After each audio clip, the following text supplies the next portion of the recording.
Little Fox. The Light Princess. Chapter 9. So much fun. I'll save you! The prince cried, diving into the water. He swam as fast as he could to the drowning woman. He grabbed her and swam back to shore. Whew! The prince gently placed her on the bank of the lake. But to his shock, she flew up into the air. You naughty man! She yelled down at him. Naughty? The prince said. You were crying for help! I wasn't crying. The princess said. I was laughing.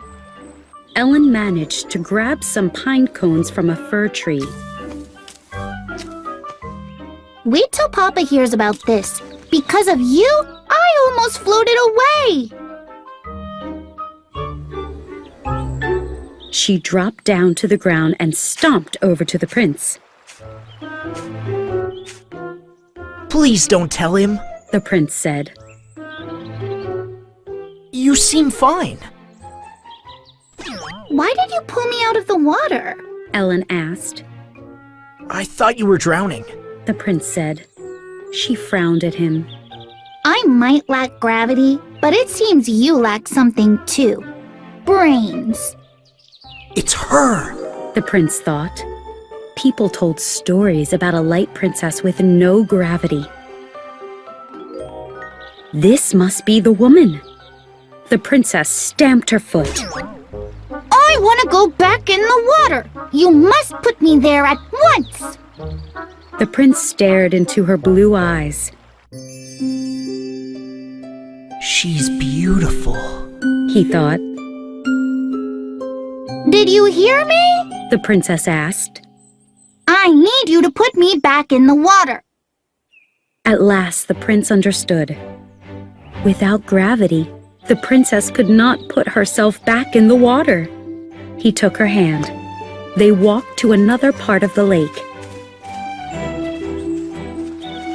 How should I put you in the water? He asked. You pulled me out. She said. Please figure out how to put me back.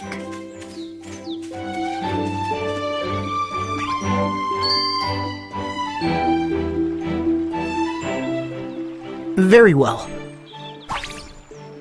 The prince led her onto a nearby rock.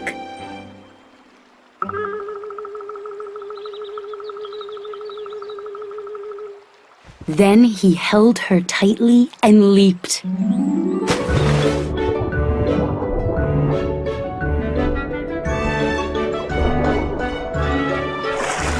Ellen burst out laughing. I never fell into the water like that before. That was so much fun. The prince laughed too. I fell into the water with the most perfect creature ever! And away the two of them went, swimming and splashing and laughing together.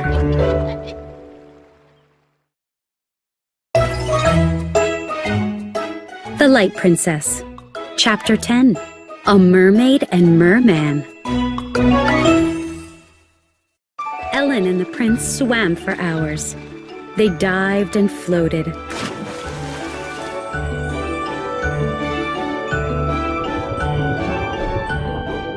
They played games underwater.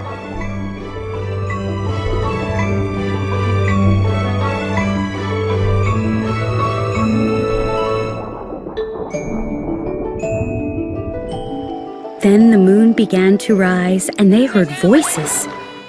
Lights shined through the woods. The servants are coming for me. Ellen whispered. Too bad, because this is delightful. The prince nodded. Swimming with you makes me so happy. Can we meet again? Perhaps. She looked away. But it's not proper to meet alone. We must keep our meetings a secret. Of course. the prince said. He slipped out of the lake and disappeared into the dark woods. Early the next morning, the prince returned to the lake. The princess was already swimming. The prince longed to join her, but her parents were with her. They were in a beautiful boat, drifting on the lake. You must wait. He reminded himself, thinking of their secret. Finally, by late afternoon, Ellen was alone at the lake.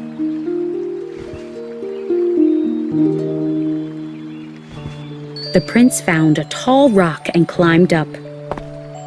He began to sing.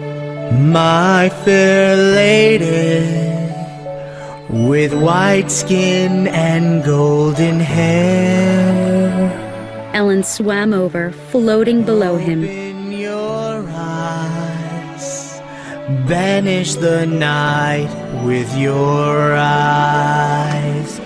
You have a lovely voice. He blushed. Thank you. Would you like to fall into the water with me again? Yes. Her blue eyes twinkled. You must pull me up there first.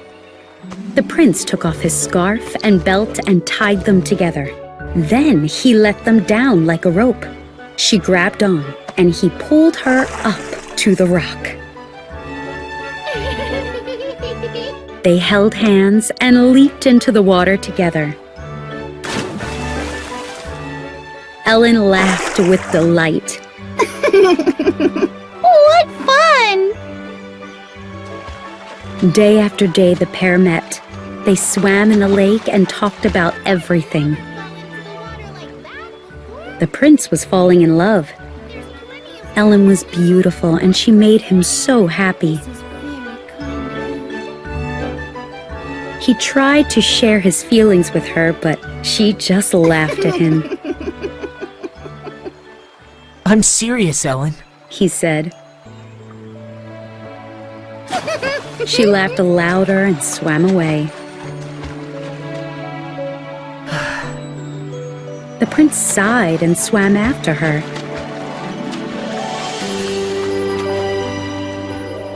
As time went on, the prince saw that Ellen was always light-hearted. He realized something else too. She was happiest in the water. Someday I will marry her. He thought. But we will have to turn into a mermaid and a merman.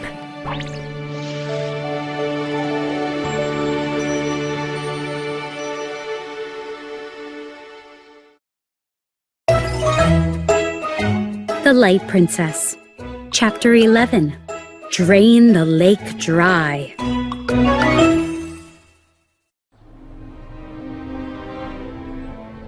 Lady Agnes watched Ellen grow up. The witch was proud of her gravity spell. The king and queen worry about Ellen all the time. She thought happily. Their daughter will be light and silly forever. Then one day at the lake, Agnes saw Ellen swimming. The princess dived and floated, laughing with delight. Agnes's eyes flashed blue. I should have thought of the water. It's the one place where the princess is free. Back at home, the angry witch paced back and forth. I'll cast a new spell, a better one, she thought. Ellen will lose her beloved lake, and the kingdom will lose all its water. Agnes hurried to a chest for some dried seaweed. She threw it into a tub of water with powder. Chanting a spell, she began to stir. Soon a creature rose from the tub, hissing. It was a water dragon with shimmering scales. Perfect! The witch put it on her shoulders. Now I must get the keys to all the cellars. Agnes grabbed a huge key ring with 100 keys. Then she went to a cellar door and unlocked it. She went down a few steps and came to another door. She unlocked that one, climbing down more steps to another door. She kept doing this until 100 doors were unlocked.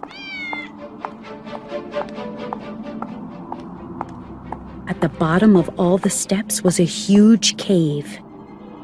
Its ceiling was held up by rock pillars. Gazing at the ceiling, the witch cackled. Above it was the bottom of the lake. Agnes lifted the dragon, who stretched upward. It circled its head, looking for something on the ceiling. Suddenly, it darted toward a stone. You found it, The witch said. Drain the lake dry, my beauty. The dragon latched onto the stone tightly. Agnes let go and left the dragon hanging. As the creature worked the spell, the witch sat down. She began to knit with her black cat lying beside her. Settle in, kitty. We'll wait here until the dragon is done.